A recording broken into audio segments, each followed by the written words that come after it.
Aujourd'hui, je vous partage 3 conseils ultra rapides sur le SEO, le référencement naturel, qui est un sujet qui personnellement me passionne, mais je sais que ce n'est pas le cas pour beaucoup d'entre vous et je sais que c'est encore souvent, bien trop souvent, perçu comme un nom obscur, comme une technique hyper complexe, pas pour moi parce que je n'y comprends rien, etc.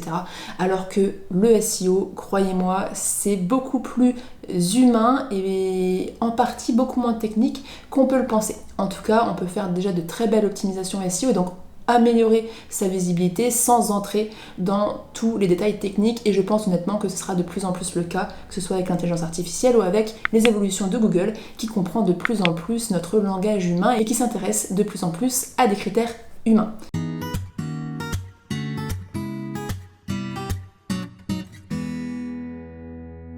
Aujourd'hui, on ne rentrera pas dans les détails techniques du SEO, même de ce qu'est le SEO, quels sont ses objectifs, etc. J'en ai déjà fait une vidéo et j'en parle dans un article que je vous mets en barre d'infos. Par contre, on parlera de 3 actions concrètes et accessibles à tous, même si vous n'y comprenez rien ou vous n'y connaissez rien pour l'instant au SEO. Mon premier conseil, ça va être de choisir les bons mots-clés, parce que les mots-clés, c'est essentiel en SEO et qu'il y a encore énormément d'idées reçues sur les mots-clés et énormément d'erreurs et de mauvaises techniques qui sont toujours appliquées, bien qu'elles ne marchent plus, même chez les experts qui se disent experts SEO. Ce qu'il faut comprendre, c'est que théoriquement, en SEO, une page de votre site internet égale un seul mot-clé. Ça veut dire que si j'ai 5 pages sur mon site internet, je vais pouvoir espérer remonter sur 5 mots-clés. Et quand je dis remonter sur 5 mots-clés, ça va être remonter sur 5 recherches différentes sur Google ou sur un autre moteur de recherche. Dans les faits, c'est un petit peu différent, selon la concurrence, etc. Je vais peut-être pouvoir remonter sur des mots-clés un petit peu différents ou des associations de mots un petit peu différentes, mais théoriquement, c'est ce que je vais essayer de viser avec mon site internet. Ce qui veut dire que vous devez choisir les bons mots-clés par rapport à là où vous aimeriez remonter. Et vous devriez choisir uniquement un nombre de mots-clés correspondant au nombre de pages que vous avez sur votre site. Ce que j'entends par là, c'est que je vois par exemple souvent chez les artisans qui cherchent donc à toucher une clientèle locale, ils vont avoir sur une seule page de leur site internet 15 mots-clés. C'est-à-dire qu'ils vont chercher menuisier Lyon, en même temps que porte et fenêtre Villeurbanne, un autre quartier. Ils vont en fait viser plein de mots-clés différents sur une seule page, ce qui fait que Google ne comprend pas vraiment ce qu'ils font et ils vont être référencés nulle part. Si je suis, on va rester là-dessus, menuisier à Lyon, je vais créer une page menuisier Lyon et ce sera mon mot-clé pour cette page-ci. Je vais concentrer tout le contenu de ma page autour de menuisier Lyon. Je ne vais pas forcément répéter menuisier Lyon à chaque ligne parce qu'il y a des synonymes, parce qu'il y a des façons de le dire différentes, parce qu'il y a un champ lexical que je vais pouvoir utiliser, que Google va être capable de comprendre. Donc on n'est plus dans la répétition mécanique, robotique du même mot-clé sans cesse. Mais il n'empêche que je vais tourner tout le contenu de ma page autour de ce mot-clé. Et c'est le travail que vous devriez normalement faire pour chacune de vos pages web. Donc si vous souhaitez remonter sur sophrologue Nantes ou sur naturopathe Lille spécialisé en fertilité par exemple, je vais créer toute ma page d'accueil autour de cette page-ci. Et si je garde cet exemple, naturopathe Lille, et que j'ai envie d'attirer des gens pour un accompagnement en fertilité mais aussi pour des troubles digestifs, rien à voir, je ne vais pas viser le mot-clé naturopathe fertilité et naturopathe troubles digestifs avec une seule page. Je ne vais pas commencer à parler des deux et à mettre plein de mots-clés sur une seule page. Je vais créer 2 pages distinctes. L'une sera concentrée sur naturopathe troubles digestifs et l'autre sur naturopathe fertilité, les deux liés à Lille. Mais ce que j'essaye de dire ici, c'est que en termes de mots-clés, elles vont viser des mots-clés différents. Donc le premier travail que vous pouvez faire, c'est déjà d'identifier les mots-clés qui sont pertinents pour vous. Le plus simple, souvent, ça va être votre métier, votre ville et potentiellement une spécialisation. Si vous ne travaillez pas en local, que vous faites uniquement du distanciel, eh bien votre métier et votre spécialisation, parce qu'à moins d'avoir un métier très niché, ça va être difficile juste avec votre métier d'être bien référencé, il y a trop de concurrence, mais plus vous serez précis, plus ce sera facile. Voilà un petit peu de façon simplifiée et express ce qu'on peut faire avec les mots-clés. Mon deuxième conseil, ça va être d'optimiser votre page d'accueil. La page d'accueil, c'est souvent la première page sur laquelle on va arriver lorsqu'on vous découvre. Ce n'est pas toujours le cas parce que si vous optimisez justement bien avec les bons mots-clés les pages autres de votre site, on va pouvoir vous trouver sur Google via d'autres pages. Il n'empêche que lorsque vous allez partager votre site à quelqu'un, lorsque vous allez le mettre sur vos réseaux sociaux, sur votre fiche Google, vous allez certainement mettre la page d'accueil, donc la page générale de votre site. Qu'est-ce qui se passe lorsque la personne arrive sur cette page d'accueil? Est-ce qu'elle comprend ce que vous faites? Est-ce qu'elle comprend qui vous êtes? Est-ce qu'elle comprend ce qui vous différencie de la concurrence, ce que vous proposez concrètement? Ce que je dis souvent, c'est que la page d'accueil, ça peut être un résumé, une synthèse des autres pages de votre site. On y présente l'essentiel et la page d'accueil seule doit suffire normalement à la personne qui vous découvre à comprendre qui vous êtes, à savoir si elle est intéressée et potentiellement à prendre rendez-vous ou à aller plus loin avec vous. Donc on doit y trouver vos informations de contact, on doit y trouver ce qu'on appelle le positionnement en marketing, qu'est-ce que je fais, pour qui, pourquoi, comment, donc votre approche aussi.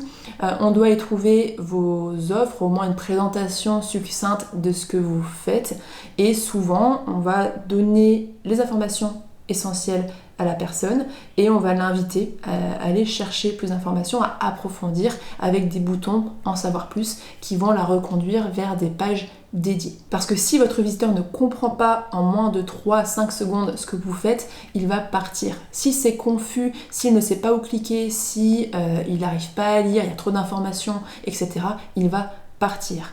Et si aussi, c'est pas uniquement le contenu, si votre site n'est pas beau, disons-le, ou si il est vraiment désagréable à regarder ou à naviguer, il y a trop d'informations, il y a trop de couleurs, ou au contraire c'est fade, c'est triste, potentiellement il va partir. Vraiment, votre page d'accueil, c'est votre première impression, c'est votre vitrine, elle est importante et c'est pour ça que je dis même aux personnes qui n'ont pas beaucoup de budget, plutôt que de faire votre site tout seul parce que vous n'avez pas les moyens de vous offrir un site 5 pages ou 6 pages par une agence, optez peut-être quand même par un site fait par un professionnel même s'il n'y a qu'une page. Nous on propose des sites one page parce qu'un site d'une page bien fait, bien pensé, bien optimisé sera beaucoup plus efficace qu'un site de 10 pages, même si on se souvient que plus on a de pages, plus on a de mots-clés.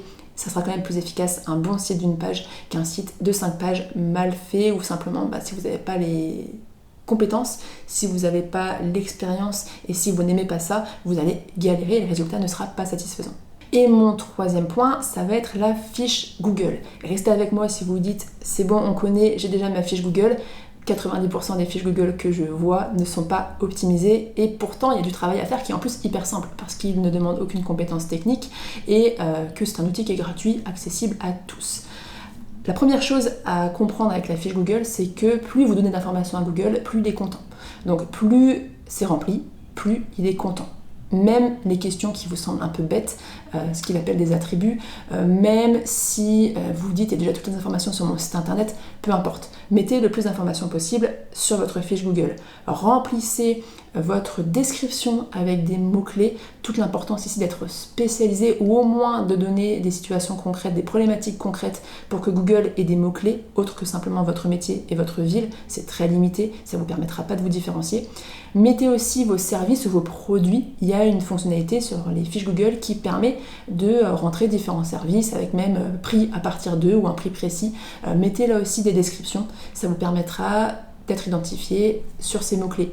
Toujours, les mots-clés, c'est aussi important sur Google que sur votre site internet. Donc, remplissez au maximum ces parties-là de votre fiche.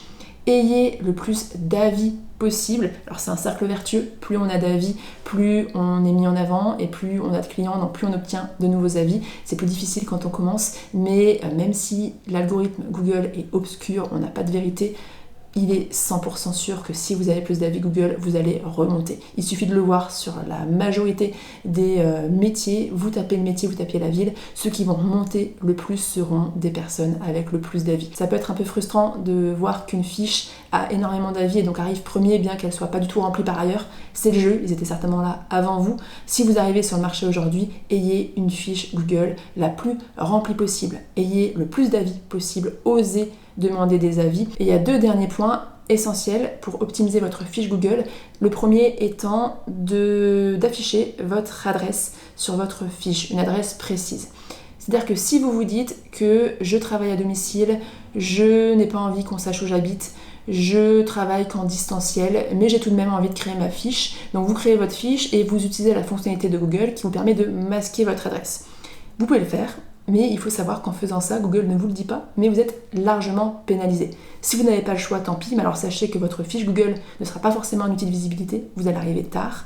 Par contre, si vous aviez envie d'utiliser votre fiche Google pour un outil de visibilité, pour remonter dans les résultats de recherche, il va falloir mettre une adresse. Donc là, à vous de voir si ça vaut le coup ou non, si vous le pouvez ou non, mais si votre adresse n'est pas précise, si vous mettez juste une zone d'intervention, vous serez moins bien référencé que ceux qui auront une adresse précise. Ça, c'est le premier point. Et le deuxième point, c'est que si vous ne validez pas votre fiche, c'est lié, parce que pour valider votre fiche, vous allez avoir besoin de prouver que vous exercez bien à l'adresse précise que vous avez indiquée. Et bien, si vous ne validez pas votre fiche n'apparaîtra pas dans les résultats. Et ça, je vois souvent, on me dit, voilà ma fiche, etc. Et je dis que la fiche n'est pas validée, et pourtant la personne ne comprend pas parce qu'elle peut la partager, parce qu'elle reçoit des avis.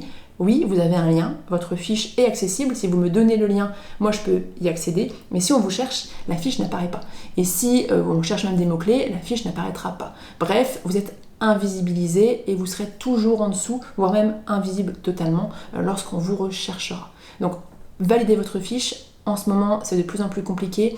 Google a durci ses critères. Vous devez envoyer une vidéo avec pas mal d'informations, ce qui est difficile lorsqu'on travaille depuis chez soi ou qu'on n'a pas de bureau officiel. Faites le maximum, essayez de ne pas abandonner, quitte à vous battre un petit peu avec Google pour voir ce qui coince. Mais si vous souhaitez vraiment avoir un référencement SEO local notamment, il va vous falloir valider cette fiche, sinon vous vous invisibilisez un petit peu et vous vous tirez une balle dans le pied. Voilà pour les 3 points SEO dont j'avais envie de parler aujourd'hui. Donc on vient de terminer sur la fiche Google, on a la page d'accueil et on a vos mots-clés. Déjà, si vous optimisez votre site et plus généralement avec la fiche votre présence en ligne sur ces 3 aspects, vous avez de grandes chances d'améliorer votre référencement SEO. Sachant que le référencement SEO a la particularité d'être une visibilité durable qui s'entretient assez facilement. C'est pas comme sur les réseaux sociaux où tout est très éphémère, où tout disparaît très vite et il faut publier constamment pour rester visible. Le SEO est une vitrine long terme, c'est un outil long terme qui est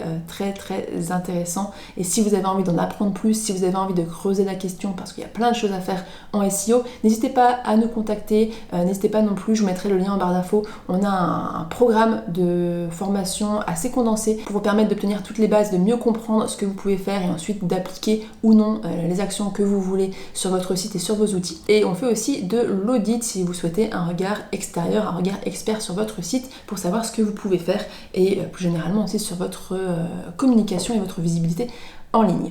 Je vous invite, si cette vidéo vous a plu, à la partager au plus grand nombre. Je vous invite à vous abonner à la chaîne si ce n'est pas encore fait, à nous retrouver sur nos réseaux sociaux, notamment sur Instagram.